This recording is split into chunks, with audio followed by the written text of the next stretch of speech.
What's up, YouTube? Flash Speaks back for another video. Stephen A. Smith, who does his on ESPN, his weekly Stephen A's list for his top teams in the league. He was very, very, very disrespectful to the Philadelphia Eagles this week, so I had to make a video on it. I mean, it's to the point where he has teams ahead of us that the Eagles had beaten in head-to-head matchups.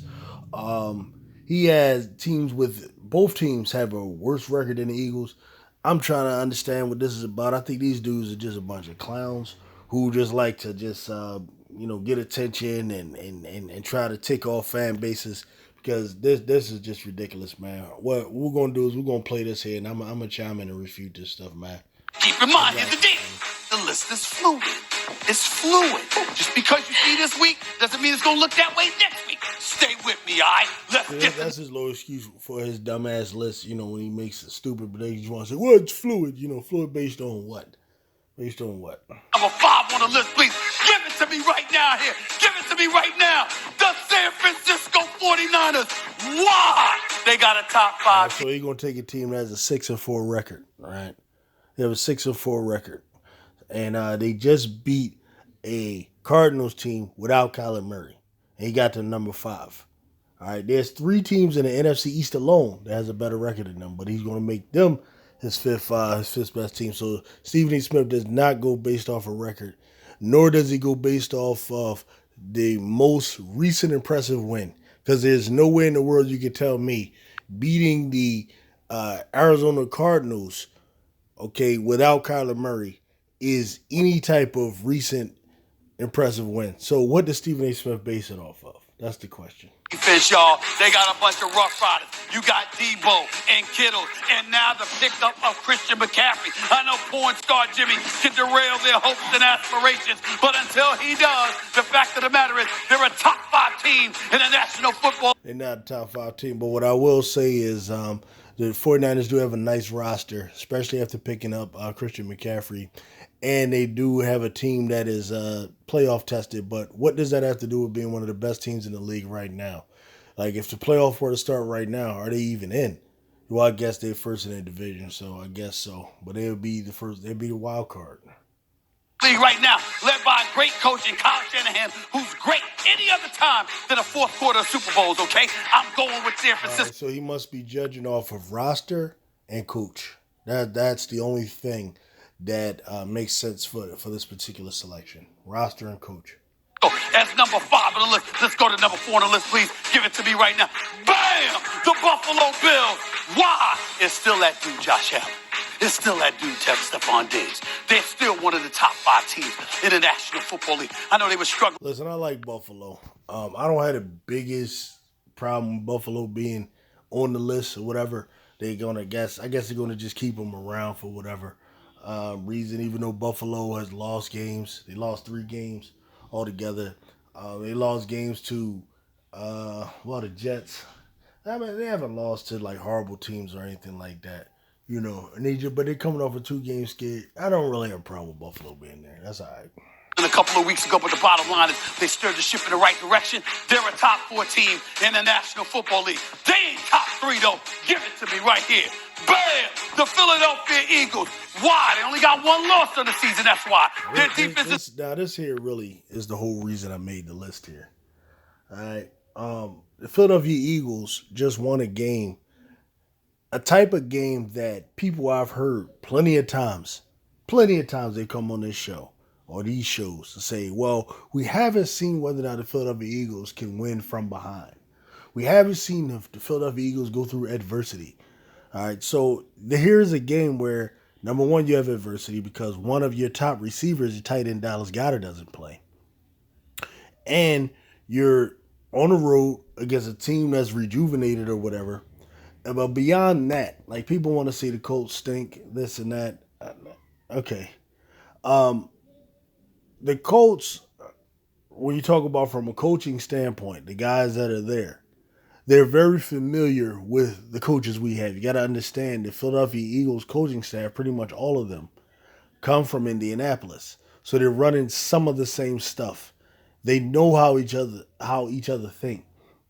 The Philadelphia Eagles coaching staff, not the fans, none of us, we don't care. But Nick Sirianni personally put a lot of stock in this game. And apparently the owner of the Colts, the coaching staff of the Colts, really wanted this game as well. Right? His whole idea, Nick Sirianni is a guy maybe they should have hired instead of keeping Frank Reich and all this stuff that's going on with them. This was a very, there were a lot of stories behind the game. So you dealt with a Colts team that would have beat a lot of your favorite fucking teams out there. I don't care what none of you saying. The Eagles beat a Colts team that would have beat a lot of you favorite teams. I don't know that the Cowboys win that game. I really don't. Like, and I don't care nothing about the game the Cowboys played against the Vikings. I care nothing about it. And I'm going to get into the Cowboys when we get to them. All right? And not only did the Eagles win the game, but they came back and won the game, showing us one of Jalen Hurts and one of his earliest tests of clutchness. He passed that particular test. You know, I'm not going to say he's Tom Brady clutch right now, but he was tested with it this year for the first time, and he passed it.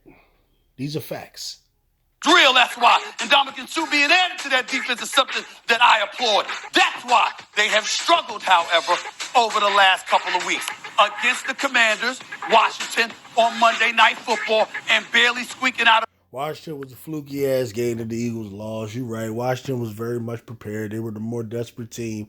They act more hungry. They actually beat us, and they beat us at home, which wasn't good. But the Eagles still had a chance to win that game. We had fumbles, with all types of penalties. It was ridiculous. All right. So I mean, everybody's sweating that game. That game lost to Washington. It ain't the first game. There is no team in the league that didn't suffer a bad loss. There is none. So the idea that you're going to use that against the Eagles, where you're not using it against other teams, is asinine, and it shows a type of inconsistency in judging the position and station of these teams. Victory against the Indianapolis Colts led by Jeff Saturday. They still only got one loss. I still got them winning the NFC East, but the bottom line is, for the moment, over the last few weeks, they haven't looked like a top 2 team in the National Football League. I gotta go. Now watch how he just contradicts himself. Here with number 2, give it to me. The Dallas Cowboys. Why? Because when you take the best team supposedly in the Minnesota Vikings and you humble them and beat them down and bum rush them and... Let me talk about this game. Okay. Listen, shout out to Dallas Cowboys. I'm not going to take nothing from them. They were prepared for that game. They went in there with a mission. They handled their business. They mangled their team the way you're supposed to mangle a team. But I'm going to tell you a few things about that. Okay. First of all, Dallas was the favorite going into the game, even though Minnesota was at home. And I'm going to tell you why they were the favorite, and this is the way Vegas thinks. The Vegas took into 2 things. They look at a number of things, but one of the things they look at are trends. They also look at matchups. Like, they look at the number of times Dallas and Minnesota has faced each other. Whether or not Minnesota has ever demonstrated the ability to beat Dallas. Do you know that the Minnesota Vikings lost to the Dallas Cowboys there in Minnesota with Cooper Rush as their quarterback? Yeah, Dallas, last time they played Minnesota, they had Cooper Rush their quarterback. Cooper Rush beat them. That's number 1. Number 2, Minnesota is coming off an emotional victory, an emotional game against Buffalo. All right, so I'm not saying Dallas can't beat Minnesota, but what I'm saying is they caught Minnesota at the right time. Minnesota was ripe for the picking after that game against Buffalo. It's similar to the miracle that they won when they beat the Saints back in 2017, and then they came to Philadelphia and got their ass kicked. It's similar to that. All right, but they out there. Oh, Dallas played this perfect game. They did this, they did that, they did to Minnesota. So what we're gonna do is we're gonna say they're better than the Eagles now because of that. The Eagles also beat Minnesota. Okay. And I would argue the Eagles' defense was just as impressive. We had like 3 interceptions on Kirk Cousins, and I don't know how many times we sacked him. All right. But this is ridiculous to put the Cowboys in front of the Eagles When in head-to-head matchup, the Eagles have beat them. I don't care about Dak being there or not being there. Dak would not have won that game that night. Trust me. And actually, the Eagles would have scored more points if Dak Prescott was playing because they wouldn't have took the foot off the gas. All right. Anyone who's objective and looked at that game knows the Eagles took their foot off the gas. When they needed and they really wanted to score, they went and did it. All right. But of course, Cowboy fans are going to think, "Oh no, the Cowboys really fought back." No. When the Eagles get a lead, unfortunately, I hope we stop doing this. We get a lead by 20 points or so, really 14 or 17 points, something like that. When they start doing this, they start playing off the receiver. They start playing off. So they start doing. Because now they move into the mood where they want to just run the timeout. Start running the ball on offense and stop being aggressive. And then on defense, they're playing off. So all of a sudden, guys who weren't open earlier in the game are open all of a sudden. I know you think somehow, they just really could beat our corners. But no, that is what happened. Okay, if you just look at the game objectively, actually go to all 22s. But I'm sure Cowboy fans don't look at those. They don't even look at all 22s of games that they lose. That's the type of fans they have. But anyway, Cowboys being ahead of Eagles is bullshit. Eagles beat them in head-to-head matchups. All right? And the Eagles are ahead of them in their own division. How the hell are you behind the team in your own damn division, but you're ahead of them on Stephen A's list? What kind of list is that? No, you are what your record says. For real. That's real, for real, for real. Okay? This dude is crazy. Them and embarrass them on national television and trollop them 40-3. That's a big damn deal. Okay, they should. So doing that put you in front of the Eagles now. Now you're the second best team in the league because you did that to the Vikings. When the Cowboys don't even have a better record than other teams who are doing similar things. Won the game against Green Bay. I don't know how they wet the bed over a week ago, but they made amends for it with what they did on the road. Okay, so if the Eagles struggle 2 weeks, the Cowboys only struggle 1 week. That puts the Cowboys ahead of the Eagles, even though the Eagles have a better record. Okay. In Minnesota, with your backup running back, okay, with CeeDee Lamb elevating, okay, with Schultz and Noah Brown and Gallup and these brothers, and that defense led by Michael Parsons. I had to put them at number 2 for now, but remember the list is fluid. Number 1, no. Here's where we gonna go. Give it to me. It is this dude, the Kansas City Chiefs, because of Patrick Mahomes. He is the leading candidate to win league MVP honors. I'm going to say this real quick. I still believe the Philadelphia Eagles should be number 1 here. The only reason they made the Eagles were number 1 even over the Chiefs pretty much all year until the Eagles lost 1 game.